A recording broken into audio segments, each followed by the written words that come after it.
Bay is like no place else. Wait, you can't recycle the bag? You have to throw it away. Proper recycling keeps it that way for everyone.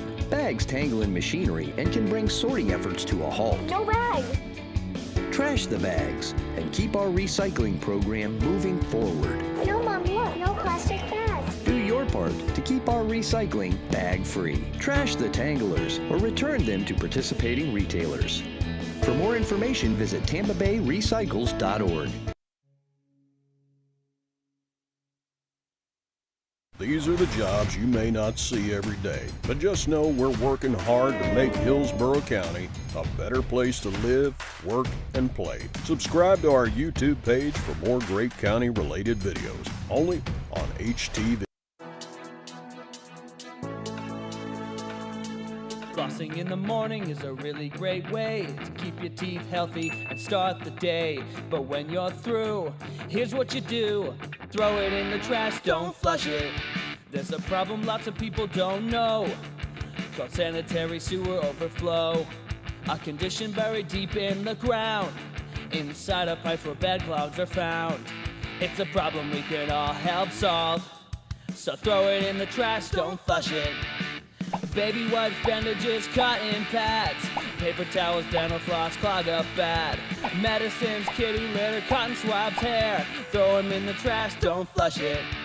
It just takes a second to do the right thing, so toss it and let's keep our pipes clean. Throw it in the trash, don't flush it. If it's not toilet paper, don't flush it. Even if it says you can, don't flush it. If you're having any doubts, don't flush it. One more time, don't flush it.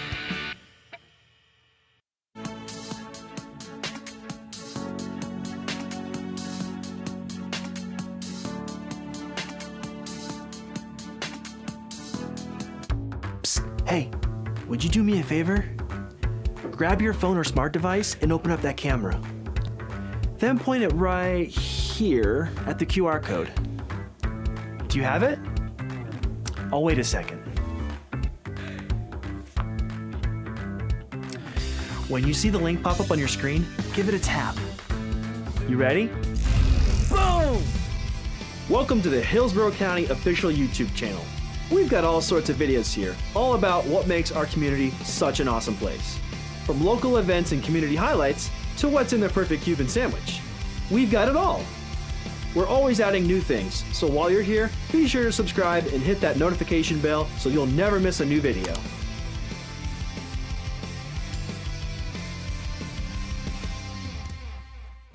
Here's that QR code again, just in case you missed it.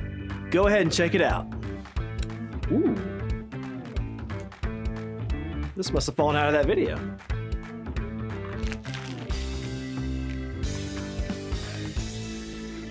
This really is the perfect Cuban sandwich.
Welcome to a meeting of your Planning Commission, the official local planning agency for the cities of Tampa, Temple Terrace, Plant City, and unincorporated Hillsborough County. The Planning Commission provides innovative leadership and long-range vision that contributes to the creation of a thriving, prosperous community that offers opportunity, fairness, and choice in how we live, move, learn, work, and play. For more information about the Planning Commission, please call 813-272-5940. Follow us on social media or visit our website at planhillsborough.org.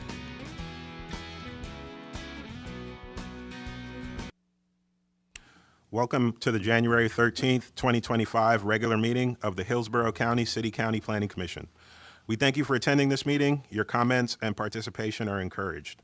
For those attending in person and wishing to speak on any agenda item, please sign the register at the rear of the room and turn off any devices that may be a distraction. To minimize feedback in the audio, all online participants in the meeting will be muted until it is their opportunity to speak. Planning commissioners should unmute themselves to indicate that they would like to speak. Please be sure to state your name at the beginning of your remarks for the benefit of the clerk. There will be an opportunity for members of the public to provide comments. When your name is called, you will be unmuted when it is your turn to speak. Please wait until the chair calls on you to begin speaking.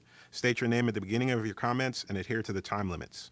If anyone has difficulties or is watching via HTV and would like to provide comments to be included in the record for the local government hearing, please email them to planner@plancom.org.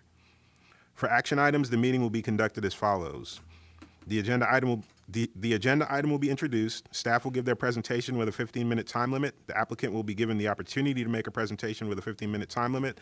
Following presentations, members of the public may address the Planning Commission when recognized by the chair.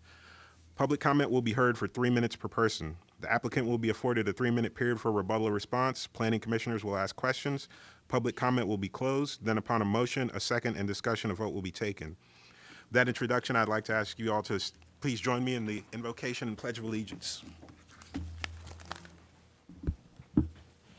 Heavenly Father, we come before you today with praise for your mighty power and guidance. We thank you for this day, and thank you, too, for the many blessings in our lives, for our great country, and for the opportunity to live in freedom.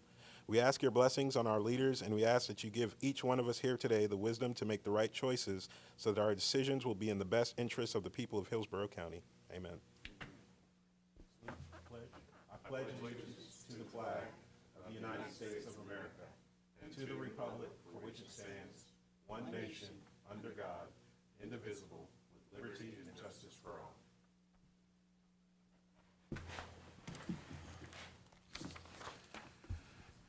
All right. Next up, I would like to ask the clerk to please call roll. Good afternoon. Bowden? Here. Buzza? Here. Cardenas? Here. Kona? Here. Fernandez? Kress? Lauk? Soria? Sieben? Orton? Here. Rodriguez? Joseph? Here. You have a quorum, sir. Thank you. All right. Next item is the approval of the minutes for the following meetings. Hillsborough County Commission regular meeting minutes, November 18th, 2024. Hillsborough County Planning Commission public hearing on City of Tampa Plan Amendments meeting minutes, November 18th, 2024. Hillsborough County Planning Commission public hearing on Hillsborough County Plan Amendments meeting minutes, November 18th, 2024. Hillsborough County Commission regular meeting minutes, December 9th, 2024. Hillsborough County Planning Commission public hearing on City of Plant City Plan Amendments meeting minutes December 9th, 2024, and Hillsborough County Planning Commission public hearing on City of Tampa Plan Amendments meeting minutes December 9th, 2024. Let me just double check. Yeah, that's all of them. Is there a motion to approve? So moved. All right, motion by Commissioner Buzza. Second. Second by Commissioner Kona. Any discussions or comments from the commissioners before we vote? Seeing none, would all signify their agreement by saying aye. Aye. Those opposed? Motion carries unanimously. All right. Public input. We didn't have anyone sign up beforehand for the public input for items not for action on the agenda, which is all items today because we have no action items. So we'll move to our next agenda item, number 3, presentations. And we have 3A, 5 data trends to watch in 2025. And the presenter is Yasser Gonzalez. That's right.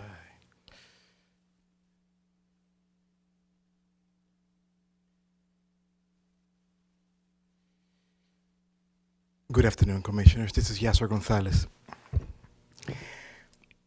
Planning Commission staff.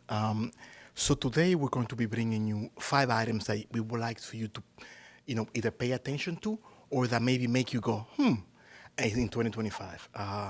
And again, this is again, trying to somewhat, it's a palate cleanser, if you will, between 2024 and 2025 before you start your series of meeting coming up. So this is an information item. No action is required. We're going to go a little bit of the background, and then these are the things that we're going to be addressing or at least exploring or showing you some data on. Are we growing faster? Is Hillsborough County growing faster since 2020? Have building permits peaked? And what are they happening to building permits? Are we building enough new homes for new families moving into the area? What's happening to the BEBR projections, that will be the Bureau of Economic and Business Research out of the University of Florida? And what are the trends in commercial and residential redevelopment? You usually get like a piecemeal one, let me make a change in this parcel, let me make a change. We're gonna go ahead and talk about it on a sample of parcels and give you an idea what's changing to what. So as we start, we like to there's a lot of stuff gonna come at you in 2025, competing for your attention. So, we're privileged to have this first go. So say if you hit first, you hit twice. So here we are. And we also, again, this is like a more 10,000 foot view or more like, like trying to get you to think, more like a bigger picture. It's been 5 years since we had a hard reset of the data team inside this agency. We have rebooted the economics and demographics team, and yours truly here is one of the goals that was assigned to us, and me particularly as well, is that we want to be a land use and transportation planning data clearinghouse. We want people to call us. And be aware that we are here having data for them and that this is something that they can rely on us. I think we, modesty aside, we've been mildly successful, we believe. We're getting, regular calls from newspaper ads. We're getting people that are thinking of investing in various places, thinking about what is your projection for the zip code? They call in some community activists want to know about certain groups, growth rates and things like that. And, we talked about earlier about gentrification, for example. So, but today we're just presenting selected highlights from publicly available data sets. So again, all these data sets, either we have it stored, that means we are paying money to store this data. So again, the more analytics we do, the cheaper it becomes in a way that we are actually adding value to these data sets. And also we are grabbing data from different places and just seeing what it says. So again, this is a hard truth to take, somewhat controversial. We're not growing faster since 2020 according to the data sets that we're reviewing. And we're going to show you those data sets now. First of all, there is an outfit called the BEBR, the Bureau of Economic and Business Research out of the University of Florida. Every year they publish an estimate of the population for the counties and jurisdictions. And every year also they publish a projection. When you look at the numbers they're publishing and you take 2016 to 2020 and 2022 to 2024, we are growing, as you can see from the graph, it's slightly up, but we're not growing faster, which we thought we were. A lot of people are there, and again, we have been engaging with the online community, and they keep saying, "Can you run the numbers again?" We run it twice already, and we haven't come up with it. So for this graph, in 2016 we had 1.3 million people. Then 2020, 1.47. In 2024, we have 1.56. That's just it. Now, because this is a year that ends in 0 or 5, we have the benefit of having a forecast that was developed last year. So we kind of know what the 2025 may be. So again, you only happen this every 5 years. So for 2025, according to the last projections that BEBR released last year, it's going to be around 1.593. It could be. Now, professionally, I don't think we're going to hit that number. I think we're going to come up just slightly shorter. And let me tell you why. Again, why are we saying that we're not growing as fast as prior to 2020? These are the numbers here. And you can see here, Hillsborough County over here. Before 2020, we were attracting 31,000 new residents per year. After 2020, 20,000 new residents per year. Now, the region itself is growing faster. So you are all the counties that are definitely growing faster. So in a significantly faster, we're going from 86,000 to 106,000, significantly faster. Now, the state is growing, somewhat even, if you will, like, it's just it's a small change there.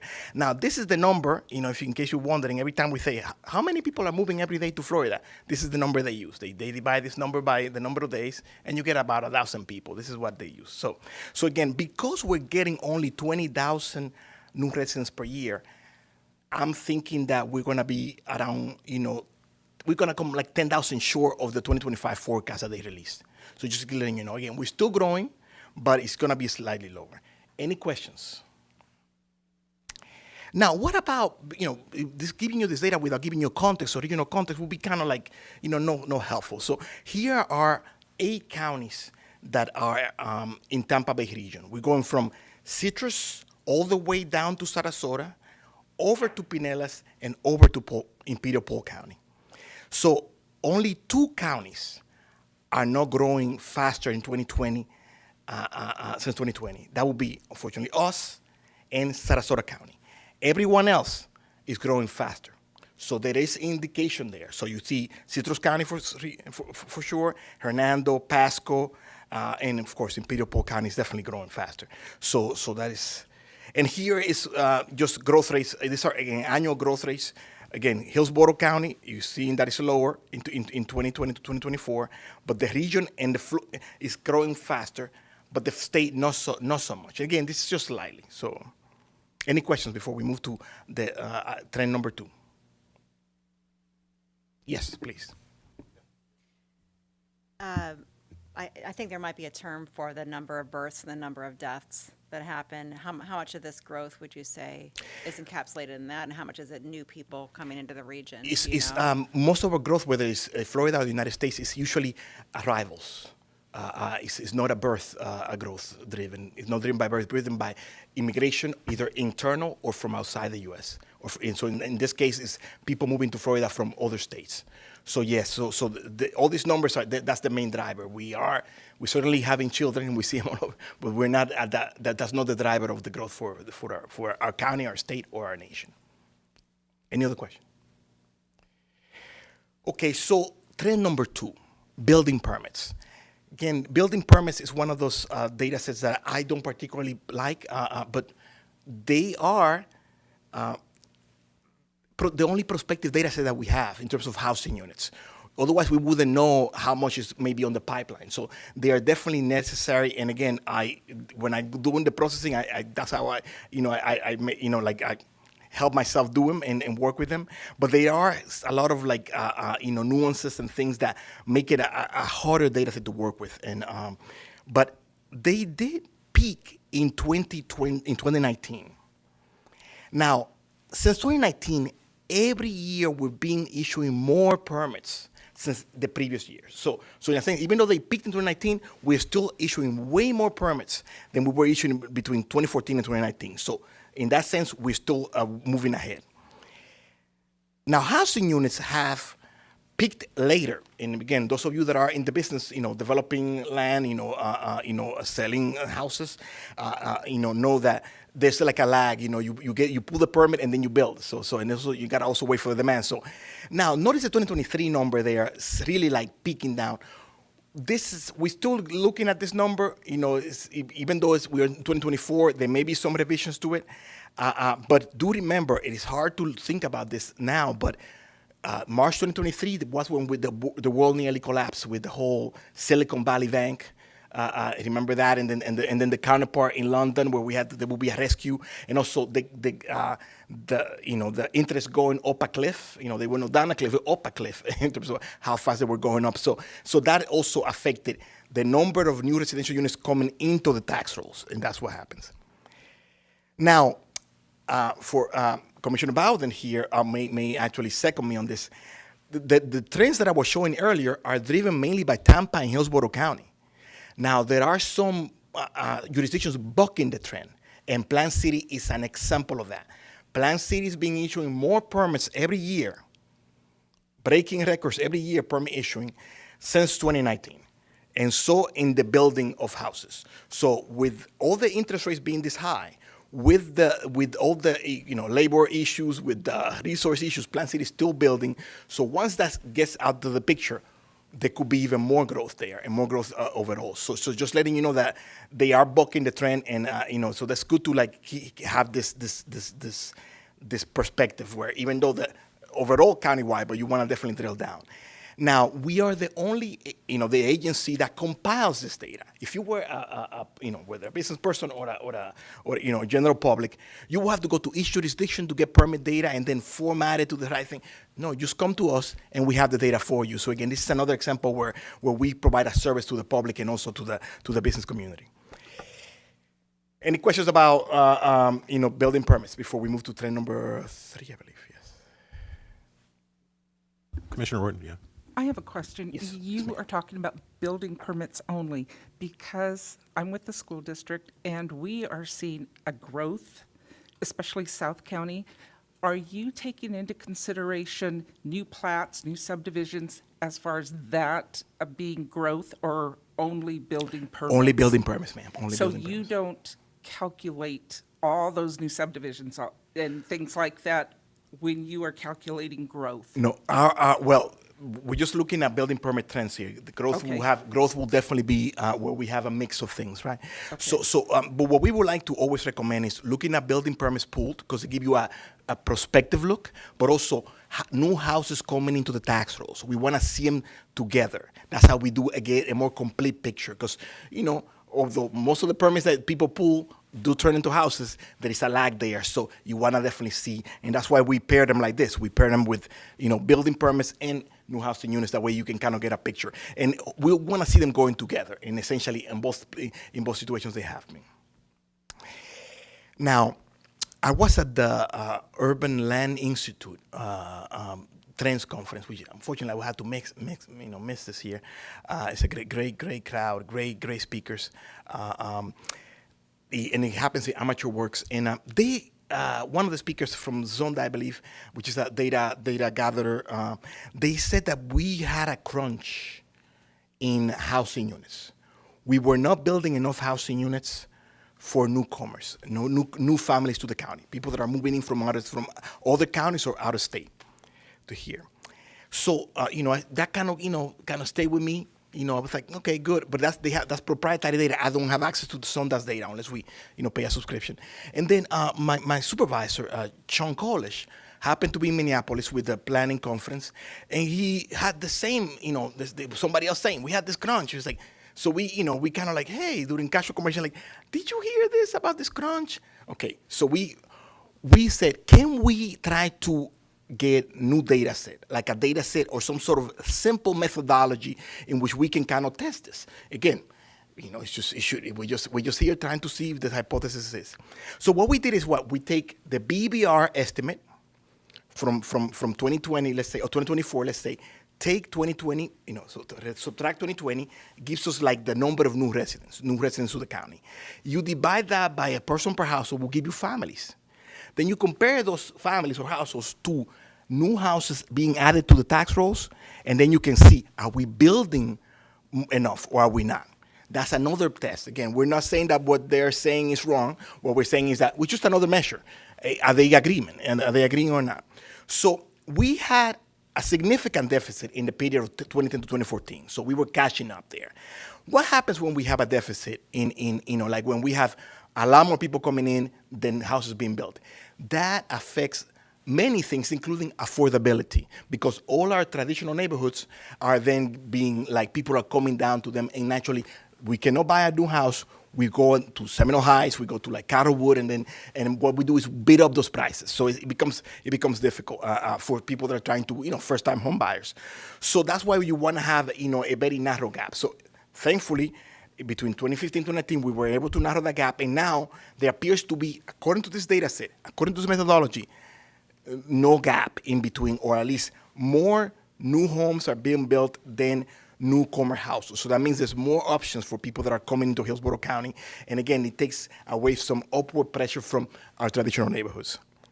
Any questions about this? Again, we're not saying that there's no crunch. What we're saying is that this way of measuring it is not showing it. Any other questions? Now, what about other counties? Again, we try to, where we can put, what about other counties? Where we can, we try to, give context, So for Manatee County, has never experienced a shortage. And they say that at the ULI, they say Manatee County has a significant inventory of new homes available. So that's good. Pasco County is being hit and miss. And again, some of the things and we've seen in the press how they've been trying to balance things and bring more homes, more jobs, things like that. So that this is part of that situation. For Tampa Bay, so regionally, we are building more. Slightly more than the new people coming in, and for the state as well. But it has not always been the case. So, any questions before we move to 3 and 4? So now we're going to be looking at projections. Two things. First of all, what's the projection for the last projection for Hillsborough County and other counties, and also we have done this evaluation of projections. So this this chart shows the following. We are the most populous county in the region of Tampa Bay. We will remain so through 2050. We will also be attracting the most new residents, through 2050. Nonetheless, you see that Pinellas County is still, Pinellas is a tough nut to crack because of the whole redevelopment. Most, practitioners of the demographic, dark horse, if you will, are having issues because it's tough. It's easier to forecast when, a green field is going to be developed, but when a building is going to be reconstructed, that's another matter. Those of you that deal with like financing and getting things together, you know that, some buildings take a long time, and some buildings, they actually get, replaced very quickly. Now, for the first time ever, Imperial Polk County is going to be reaching over 1 million residents by 2040, which is, again, significant milestone in terms of the development. We're also seeing a very rapid growth in Manatee County and also, Pasco County, which, again, they're both going to be over 500,000, or significantly above that going forward. Now, one thing that we don't do often for BBR data, which is, again, the Bureau of Economic and Business Research out of the University of Florida, is that we don't turn a mirror to them. Nobody has here evaluated how has they done. We spend too much time fighting about the new projection they gave out, but we don't really spend time examining how have they done in terms of forecasting for 2010, 2020, 2015. So just give you an example here of 2020. Notice here in 2020 that the 1981 forecast, which is the first 2020 forecast they came out, is both the medium. So they have 3 forecasts. They have the high, which is like you have a fabulous banner year, everything is going your way, you grow. And you have the low, oh my God, you have, really cataclysms and things like that, so things are really going to be. And you have the medium, which is where the most confident is. The medium is the orange here. So notice that the medium and the low were significantly below in 1981. Again, hard to blame them. But why is that? Why am I bringing this up now? Again, 1981, 2024. It's because we are now on the second 2050 forecast. And we just published our latest, and you guys, I brought it to y'all, the 2050 forecasting. So we are in the second year of that forecast. So that means that based on the research that we did for this, and again, existing data, just looking at it, they could be up to 12% to 15% higher number come 2050. So the 2 million could be, that we're expecting could be 2.2 million. So again, we are thinking that, and that happens to many counties where they tend to be, notice that it took a long time for them to start getting. So in 1981, it took into 2006, 15 years before the forecast for them to really start getting close enough and comfortable enough about it. So the 2050 numbers that we have now, we will expect that to be higher. So that's a good thing if that's what we're looking for. Now, what's been happening to the forecast? This is something that we wrestled with when we were doing with 2050. Notice the 2045 number for Hillsborough County here is trending down. is trending down. What does that mean? So we were there. We had to call BBR staff. We did. We went to the horse's mouth. We went to the source, and they said most residents that you're getting are folks that are beyond their childbearing years. So they're moving here. They're gonna be productive, of course, but they are not gonna have kids while in Florida. The kids are, either are already in Florida or they're somewhere else. So we expect your forecast to decline. Okay, interesting. We buy it. We bought it that first time, but one thing that people, when data analyst tells you, let me see that data. Can I play with your data set? Sometimes, and we have a lawyer on the house as well. When people want to play with your data, sometimes you better be careful because they may find something. So here is a supercut. This is the equivalent of a supercut on BBR. Well, this is all the instances in which they have said the opposite of what they told me. Here we have 64% of the population in 2010. They estimated that 64% of the population in Hillsborough County was between 18 and 64. So here. In 2023, they're saying 62%. So again, I don't see any, seismic shift here. So this is a very slight shift. In 2014, they forecasted for 2040. So again, 2014, they're thinking in 2014, they say to 2040, they're forecasting 60% will be between 18 and 64. And in 2024, their forecast by age cohort is 60%. So again, they may be saying that, we're aging. And we see, there was an article in Tampa Bay Times recently about, aging Florida population. And that is, when you're looking at other counties, you do see that. For example, Sarasota, you see that a significant, increases in older, like between 65 and over, for example. But that's not us. So again, this is another thing another item that we tell you that also suggests that the forecast, the decline in the forecast, if it's exclusively due to the age cohort breakdown, is not, it may not be accurate. So again, I gotta say that, don't at me, like BBR, don't at me. Again, I respect them. I love their data. I almost interviewed, full disclosure, I interviewed them a long time ago in trying to get a job there. They are the premier and, a fantastic group of professionals, but, we are dealing with numbers. So, you don't get mad if people tell you your numbers are not right or that they disagree with your numbers. It's part of the business. Any questions before we go to trend number 5? So lastly, trend number 5. So again, people come to you every meeting. This evening, you're gonna hear some people talking about, we need to make a modification on this parcel to match this, to do that, and you approve or disapprove or make recommendations. But we haven't really, or when I asked about this, really not a comprehensive look of how things have been changing from an existing use perspective. For example, all the multifamily that's popping up. What was that before the multifamily? You see, we don't really have like a data on that. So this is an attempt to do that. So again, we identify 786 parcels, around 1,000 acres, 171 acres there, that existed in 2015. So you got a unique parcel ID in 2015, and then you come to 2023, and that parcel ID is still standing, but you have a different land use and a different bill year. So again, this is, the wonderful data sets that we keep around here. We have these data sets that are historical. We can go back to 2011 on a parcel, so we can do this wonderful work because, again, we've been keeping this data and, storing this information, and, so we can go ahead and analyze it now. So again, we're looking at 2015 parcels, 786 of them, and then we looked at 2023, what became of them. They were all redeveloped. They had new build year, and they had new uses.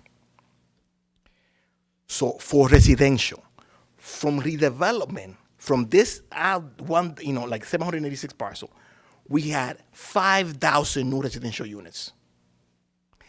And those parcels were primarily light commercial, light industrial, multifamily. So multifamily that we're seeing, especially large-scale multifamily, is coming from commercial properties right now.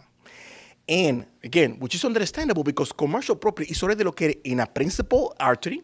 It's located in great location, vis-a-vis work. So again, to build apartments, you want to build them there as opposed to some bucolic place. So it's definitely, so again, we're seeing that a lot of light commercial and light industrial uses are moving to multifamily, again, and it's a significant number. Why am I talking about redevelopment? Just give you an anecdote. A municipality came to us and said, we want to know how much developable land is in our jurisdiction, so we can include it in our report. And this is something for them to say, look, we have so much available capacity that you can come in and invest in this community. We obliged, of course, but we also added an addendum.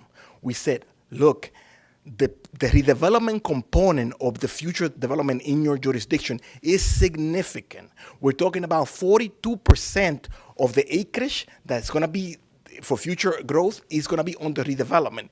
I think it will help you to publish that. And also to say, because that 42% will represent 47% of housing units for that jurisdiction, of new housing units, and 57% of new jobs for that jurisdiction. So again, leaving the development now is actually, again, working with half of what you got. You're not seeing the whole picture. So again, this is why it's so important to track it and analyze it and study it. The next item is that 4.7 million commercial square feet from the development sample. So again, only these 1,000 parcels. There are many more out there because again, in the zoning department, reviewed hundreds of applications. So it could be way more acreage and way more of that. We didn't capture everything, especially over that many years. So again, 4.7 million, nothing to sneeze at. Again, again, so that is part of our capacity. And where this commercial development came from, they were previously commercial properties. So again, somebody went in there, they saw an old warehouse building, they built a new one, or they did something else with it, or they started being surrounded by housing, so they changed it to something else. Again, we're seeing when it comes to commercial, it's commercial to commercial. When it comes to residential, it's mostly commercial to multifamily. That's what we're seeing. Any questions before we conclude? So again, we may not meet the 2025 projection, the last projection that released last year from BBR, just shy, 10,000 shy, because we're only expecting 20,000 new residents per year since 2020. And again, that's lower than the previous, than 2016 to 2020. So we are not growing as fast. The residential building permits have peaked countywide, and new housing building units have also peaked countywide, but Plant City is definitely, again, setting records every year, and we expect them to set records. We just looked at the 2024 data, and it appears that they are on track to, again, break up, records in permit issuance, and again, we'd like to see about the homes. And lately, it seems that according to the data set and the simple methodology that we use, that although there's a perception, there's a crunch in housing, in new houses, because of various elements, we are building more new houses than newcomer families, than new people coming in. Trend number 4, Hillsborough projections are declining slightly, but the reason that we were given for that is not holding up to the data. We don't see a significant aging of our, population mix. So again, we will see, maybe that decline is slight. It may not be accurate, but we'll see. We have to wait and see. And lastly, since 2015, we have seen a significant amount of development, in just looking at these parcels, just again, 1,000 parcels, 786 parcels, nearly 1,000 acres, and within, again, that represented nearly 5,000 homes and 4.7 million additional commercial, square footage. So again, this just, attests to the great potential that redevelopment has in our future mix. Any other questions? Any questions? Yes, Commissioner Kress. Thank you. Maybe you know this off the top of your head. What would you say the percentage or the ratios are between single-family homes and multifamily, and any idea how that trend has changed over the last 10, 20 years? We're still building mostly single families, and when we looked at a study of like the future land uses that we have, because we talked with these communities as we develop our community plans, they are mostly a single family, development. So that is what most of the mix. Nonetheless, in these development situations, we are seeing a ton of multifamily. And again, it makes sense because, as soon as, the area changes, you are seeing the potential for apartments, the potential for things like that, yes, and duplexes and triplexes, yes. And so that sounds like it's been growing. Do you expect that to continue to grow? That ratio might shrink a little bit? I believe that it depends on the area, but we will. Both single-family homes are going to be the lion's share of the development, especially in the urban service area and beyond. For what we have, it depends where you are now. Obviously, for downtown, it would always be, it would tend to be that. But when you're looking at countywide, single-family is still the queen. Yes. All right. Are there any other questions? I had a quick question. I was wondering, trends 1, 2, and 3. If you spoke about Plant City and the other municipalities a little bit, I was wondering if we got down to a more granular scale, like maybe by community. Did you look at that in any way? We didn't look at it for this, but we do have our dashboards, right. And they have zip code level analytics. They have tract level analytics that are available, and we also have like any interactive dashboard. So yes, so you can definitely see that. For some communities, you start seeing, again, some are bucking the trend, some are not, and some are going with this. Mm-hmm. Okay. And the reason why I asked that is I know we're doing a lot of looking at expanding the urban service area to get down at that granular of a level at the community, boundaries. You could really start to see like who's growing, who isn't. Does this need to be expanded and why? Things like that. So that might be a good tool in your talks about urban service area. Yes, that's why we are providing again those dashboards in our in demographic and economic data site, where people can go in there and see what's happening. And again, we get calls all the time. How many building permits? Because otherwise you will have to do all the GIS work yourself. You will have to do all that, and and again have that massive storage of all that data set.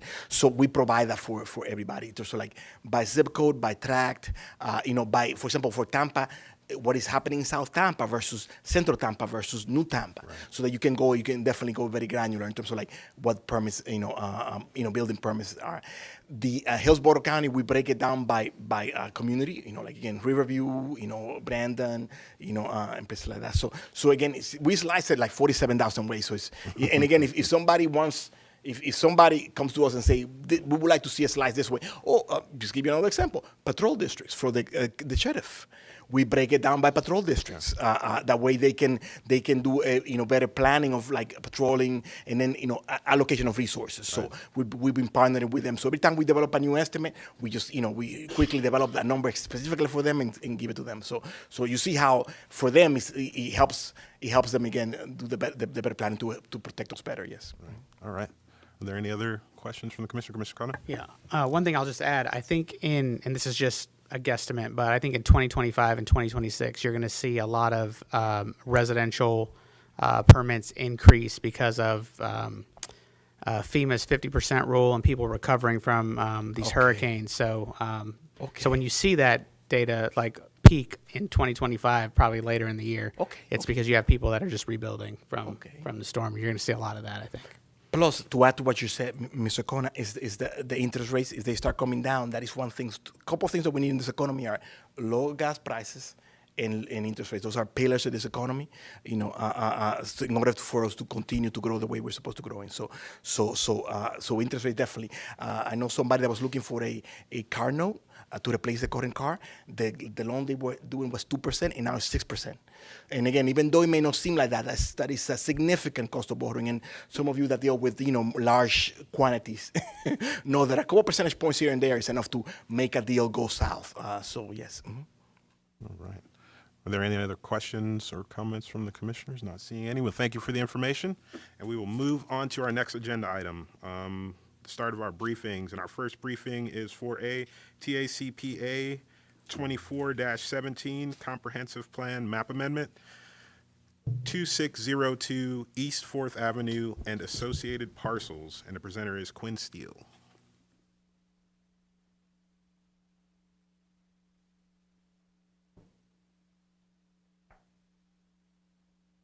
All right, good evening, Quinn Steele Planning Commission staff. Today I'll be presenting TACPA 2417, which is a map amendment for 2602 East 4th Avenue and associated parcels.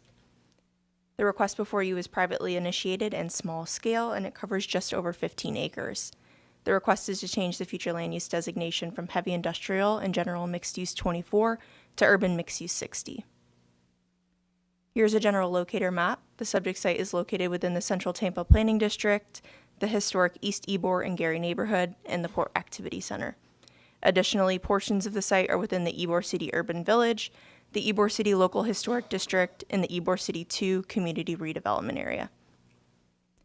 Here is an aerial photo of the subject site, which is outlined in yellow. It's generally located north of Adamo Drive and west of the Selma Connector.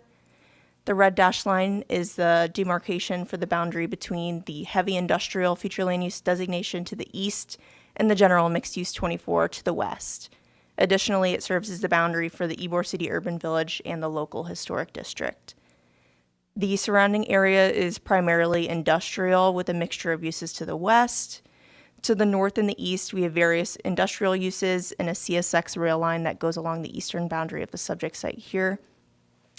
In the center is the Republic Services transfer station where waste and trash is processed before it's sent to regional landfills.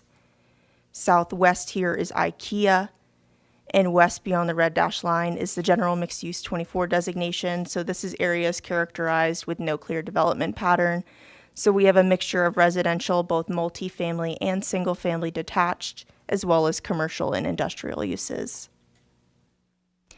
This is the adopted future land use map, which shows the site as heavy industrial, which is dark gray, and general mixed use 24, which is this lighter pink. I first want to call out this lightest shade of gray here is right of way, so what you're seeing is the Selman Connector. To the north and the east, we have heavy industrial and light industrial future land use designations. In the center here, we have an island of urban mixed use 60, which was a part of a planned amendment, TA CPA 1709, which was approved back in 2017, and it's currently vacant. We have another island here of urban mixed use 60, which is TA CPA 1708, another plan amendment, which is the Lecter 85 apartment complex. And that's along the general mixed use 24 designation. To the southwest is community mixed use 35, which is IKEA.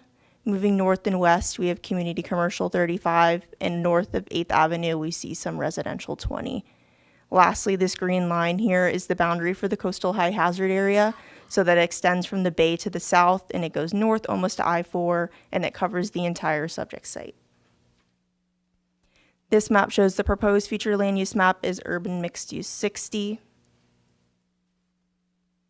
Under the existing heavy industrial and general mixed use 24 designations, the site can be considered for 24 dwelling units or 985,000 square feet of non-residential uses. Under the proposed urban mixed use 60, it can be considered for 903 units or just over 2.1 million square feet of residential or non-residential uses. The request would introduce the consideration of residential uses on the portions of the site designated heavy industrial, and it would eliminate industrial uses across the entire site, and it would also increase the overall density and intensity across the entire site. And that concludes my presentation. I'm available for any questions. All right. Are there any questions, comments on this one? I just wanted to state that I'm going to probably want some information on like industrial square footages in city of Tampa and what is, I know you guys remember me on the first go round of these, so I'm probably gonna have those questions again. Thank you, Jennifer. Right. So it's 14.03 acres of heavy industrial and it's 1.03 of no, I meant in the city in general. I want to understand how much industrial we're going to be losing by changing this, basically, because the city's been trending towards losing a lot of industrial land. So I'm just interested in hearing what it is. I wasn't a fan of the one across from IKEA or the other ones that changed. I was on the board when those things got passed too, and it wasn't my cup of tea. So I'm going to be interested in just to hear what's going on with the city's industrial land. So got it. Thank you. Thank you. Are there any other comments or questions, info requests? No, not seeing any. Well, thank you for the presentation and move on to our next one. TACPA 24-18 Comprehensive Plan Map Amendment 84 Davis Boulevard. And the presenter is Danny Collins. Good afternoon. Danny Collins with your Planning Commission staff. Today I'll be presenting TACPA 24-18. It's a map amendment for 84 Davis Boulevard. The request is privately initiated. It's small scale in size. Subject site's approximately 1.6 acres, and the request is to change the future land use from residential 50 to the community mixed use 35 designation. The subject site is located in the Central Tampa Planning District. It's within the Davis Islands Urban Village, and it's within the Davis Islands neighborhood. It is shown here on our general locator map. Here is an aerial map. Here's an aerial map in the surrounding area. You'll see the subject site. It's outlined in this yellow color. It's uniquely situated on Davis Boulevard. It's bordering an inlet that leads into Hillsborough Bay to the west. The surrounding area contains a mix of housing types, including multifamily residences, single-family detached homes, and two-family dwelling units. To the south, approximately 325 feet here on the map is Davis Islands Apex Park. And then about, I think it's like 1 block to the east of the site is the Marjorie Park Yacht Basin over here. The site is occupied by the Marisol. It's a 7-story, 56,500 square foot apartment building. It's 58 units. That's developed at 36.25 dwellings per acre. The Marisol was built in the 1920s as a boutique hotel and restaurant, and it was later converted into apartments in the 1960s. Despite being nearly a century old, it is not listed on the city's landmarks and historic preservation designation list. However, it could be considered for eligibility in the future. Here is the adopted future land use map. As you can see, the subject site is recognized under the residential 50 future land use designation. That is a medium to high residential designation. It allows development up to 50 dwelling units per acre. Allows a range of housing types, anything from townhomes to multifamily buildings. To the north of the subject site, we have some land recognized under Residential 35. Residential 35 is predominantly found along Davis Boulevard. To the north, this tan color is Residential 10. And then to the west of the subject site, this yellow color here, we have lands recognized under the Residential 6 designation. So as you can see, there is kind of a significant transition from 50 dwelling units per acre, and then to the west we have right up against Residential 6, which is 6 dwelling units per acre. So there's a significant transition there. As proposed, the subject site would be recognized under the Community Mixed Use 35 designation. So that is it allows development up to 35 dwelling units per acre, allows up to a 2.0 FAR, allows a range of uses, anything from single-family attached uses all the way up to commercial general multifamily type uses. Here's a slide showing the potential impacts of the proposed change. Currently under the residential 50, the site can be considered for 80 dwelling units or just over 69,690 square feet of non-residential uses. Non-residential uses would be limited to commercial neighborhood, residential office type uses, and they would have to meet locational criteria under the residential 50. As proposed, the site can be considered for 56 dwelling units or just over 139,370 square feet of residential or non-residential uses. So as the density is decreasing on the site, the CMU 35 would allow the applicant to utilize FAR for residential development, so it would increase the overall intensity that can be considered on the site. The request would also introduce the consideration of commercial general uses, which cannot currently be considered under the residential 50 designation. That's it. I'm available for any questions. Thank you. Are there any questions or comments on this one? Not seeing any. Well, thank you for the information. We'll move on to our next agenda item. 4C, TACPA 24-19, Comprehensive Plan Map Amendment 706 South Moody Avenue, and the presenter is Emily Phelan. Good afternoon, Emily Phelan, Planning Commission staff. The next two items are actually adjacent to each other. The first item, which is TACPA 24-19, was privately initiated, and the second item, TACPA 24-20, was publicly initiated by Planning Commission staff. Like I said, this is TA CPA 2419, and this is at 706 South Moody Avenue.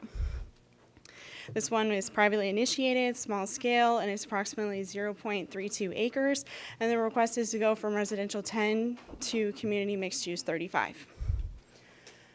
This is a general location map of the site. It's in South Tampa Planning District in the Parkland Estates neighborhood. This is an aerial of the subject site outlined here in pink. It does have an existing office on the site. To the east of the site along South Howard Avenue is a mix of commercial and multifamily uses that you can see here to the south of the subject site. And it also, this is single family residential. And to the west of the subject site is a place of religious assembly. This is the adopted future land use map. The subject site is here, represented with the residential 10 designation. And you can see that that designation does go to the south, to the north, south, and west of the subject site. To the east and further north of the subject site is the red is the community commercial 35 designation, and along South Howard Avenue is the community mixed use 35 designation. This is the proposed future land use map. The subject site is outlined in black and represented with the community mixed use 35 designation. Under the existing residential 10 designation, the site could be considered for 3 dwelling units or slightly over 4,800 square feet of non-residential uses if locational criteria is met. Under the proposed CMU 35 designation, the site could be considered for 11 dwelling units or just over 27,800 square feet of non-residential or residential uses. With the community mixed use 35 designation on the site, it would introduce the commercial general zoning district, and it would increase the potential for residential and non-residential square footage. And that concludes my presentation if you have any questions. Thank you. Are there any questions on this one? Comments? Not seeing any. We'll ask you to continue to the next one. I'll introduce it to TA CPA 2420, Comprehensive Plan Map Amendment 701 South Howard Avenue. Over to you, Emily. Emily Phelan, Planning Commission staff. This is TA CPA 2420. It's at 701 South Howard Avenue. This one is publicly initiated by Planning Commission staff. We did send out letters to the property owners notifying them that we were going to move forward with the change. This is small scale. It's approximately 1.5 acres, and the request is to go from residential 10 and community mixed use 35 to community mixed use 35. Again, it's in the South Tampa Planning District in the Parkland Estates neighborhood. The subject site is located here. The previous amendment is this notch right here. So this site is currently developed with commercial uses, which are along South Howard Avenue and along West Swan. This is the adopted future land use map. The residential 10 is on the east portion of the subject, the west portion of the subject site, and the community mixed use 35 is along the east portion of the subject site along South Howard Avenue. And again, that previous amendment was this notch right here. This is the proposed future land use map recognizing the entire site under the community mixed use 35 designation. Under the existing residential 10 and community mixed use 35 designation, the site could be considered for 39 dwelling units or just over 95,500 square feet of residential or non-residential uses within the community mixed use 35 designation. The R10 would have to meet the locational criteria. Under the proposed community mixed use 35 designation, 52 units could be considered on the site, or just over 130,000 square feet. And this would introduce commercial general zoning district on the western portion of the subject site under the residential 10 designation. And that concludes my presentation. If you have any questions. All right. Are there any questions on this one, Commissioner Kress? Yes. Are the two back-to-back, or is it all single ownership or different owners? They are different owners. The publicly initiated site has 5 different ownership groups because there is a set of condos there, and then the privately initiated one right before it is a different owner as well. All right. Are there any other questions, comments from the commissioners? All right. Thank you for the information. Move on to our next agenda item 5, Executive Director's Report. And the presenter is Melissa Zornita. Good afternoon, Melissa Zornita, Executive Director. At your seat, you have my typical Executive Director's report, but you also have our annual report, which you will get a full presentation at the February meeting on our report on our progress on the strategic plan and our accomplishments for the last year. But we wanted to go ahead and give you fresh off the presses that annual report. In terms of the last month, much of it has been spent with briefings on commissioners on a number of different plan amendments, our update to the procedures manual for the county, which was adopted last week, as well as a number of meetings with state legislators who myself and Johnny Wong, with the director of the TPO, have had the opportunity to meet with a number of them, talking about projects that are occurring and specifically some of the regional transportation priorities that collectively they're hoping to advance. In terms of the comprehensive plan amendments, there were a number that were heard by the Board of County Commissioners. They, in December, heard 2 amendments, one on Gibsonton Drive that was just the northwest quadrant of the interchange, if you'll recall that. That was approved. And then one on MLK that was sort of in the middle of some residential area, and they were wanting to introduce some light industrial and asked for the suburban mixed-use 6, and that we all had found inconsistent, but the board approved that item. Then last week, they approved 4 of the, I take that back, 3 of the 4 privately initiated urban service area expansion amendments that you all heard. I think it was in July or August, and those were all adopted. And then they also heard one of the 2 that were on Gibsonton Drive, sort of at the other end, closer to 41. They heard one of those and found that adopted that one as well. In addition to what's in the report, I wanted to give you a heads up that next month we have a couple of land development code amendments that are coming forward for Hillsborough County out of their typical cycles. Typically, as part of the cycle, you get a briefing and then move directly to action item the next month. In this case, these were all brought forward to the Board of County Commissioners out of cycle. At least one of them deals with emergency provisions in the code related to permit and hearing timeframes after an emergency such as the hurricanes. And another one deals with something that they're required to address that is required under statute. So those are coming forward without the typical briefing. So I wanted to give you a heads up about that. Please, as you're looking through the packet next month, if you have any questions on those, feel free to reach out. We can get the answers from Development Services as needed. Next month, we will have a regular meeting. We're planning to have, like we did last month, a Public Information Committee meeting immediately following the regular meeting to talk about a couple of details related to the annual design awards in terms of sponsorships and award categories that we'd like to get resolved so we can move forward. We've already got some folks interested in sponsoring this year, so that's a great problem to have. And then we'll have a public hearing on the City of Tampa plan amendments.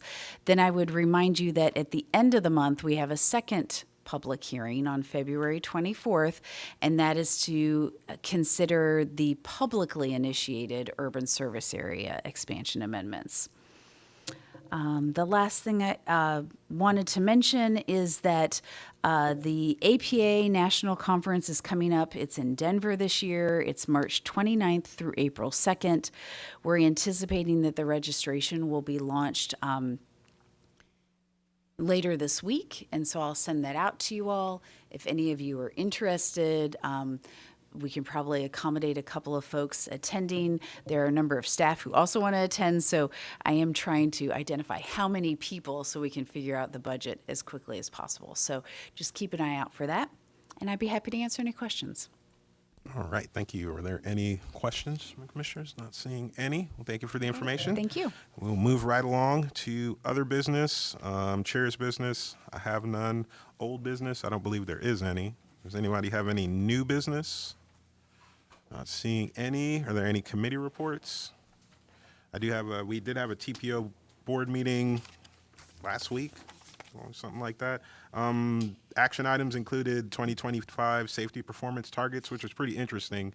We found that a lot of our transportation safety targets, we're hitting them, or our performance is improving in them, where a lot of times you hear that we have a lot of crashes and a lot of things going on. When we crunch the data, somehow the way that Johnny and the team were looking at the information, it showed that Hillsborough County was actually trending downward in a lot of categories. I think the only category it showed that we were trending upward in was non-motorized fatalities, and they were going to be looking into that. But they've been showing the information around in a lot of places, and a lot of people are pretty shocked by it. So it's a pretty interesting report. We received that.